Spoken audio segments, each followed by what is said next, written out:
Now that we've looked at the carry-on travel backpack, I want to look at the small backpack, or what the airline would call your personal item.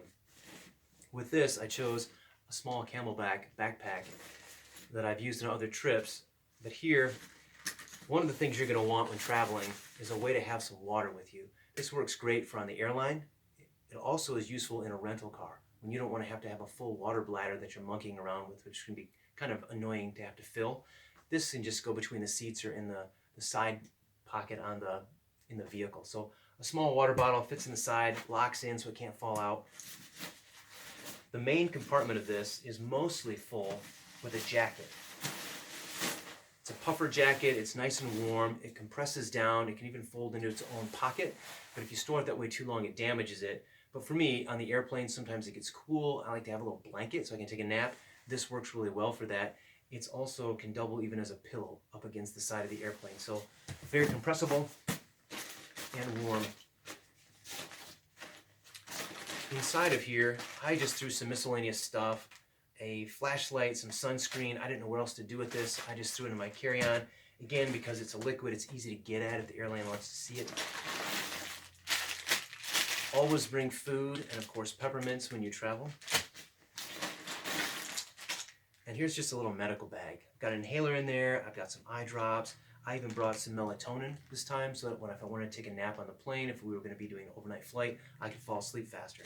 Just some miscellaneous stuff that you might want on the plane, and it was just convenient to throw in my day pack. What I also did, since this was my bring on the airplane pack, I brought my redundant pair of sunglasses. I often like to have 2 of those. A pen to write with, headphones if you want to listen to something. In the past, I've found practicing tying knots something that was amusing for me to do on the airplane, so some paracord and some earplugs in there. And I, of course, threw my passport in here because you're going to be asked for that 10 different times in the airline. And I threw in some things I was interested in memorizing. So I just put them in little Ziploc bags again to keep the paper from getting wet. That way I could go over things, little scripture passages, when I was bored on the plane and didn't want to read anything larger or listen to an audiobook. Something else about this pack, it does have the water bladder inside, which is great for hiking. I went on several hikes that were maybe 10 miles or more long, and it was nice to have a lot of water, but that was rare. I didn't use that most of the time. What you're going to find this bag is useful for is when you're doing an activity and your main bag is just way too big. You don't want to carry that around all day. What you're interested in doing is just throwing the things you need for the afternoon. Maybe you're going to be going hiking up in the mountains to a waterfall, going swimming and coming back. Whatever you would need for that. And then maybe you're going to be gone long enough that you throw in a sack lunch. So this is a small enough bag that it wasn't a bother to me to carry it around if I was hiking, but it also had enough space in it that I could bring what I needed. Water, food, change of clothes, maybe a dry pair of socks.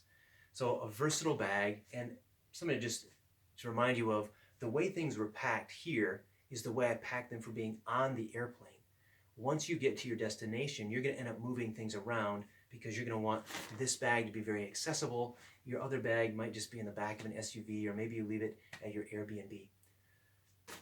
This has been Traveler Rob. See you in the next video.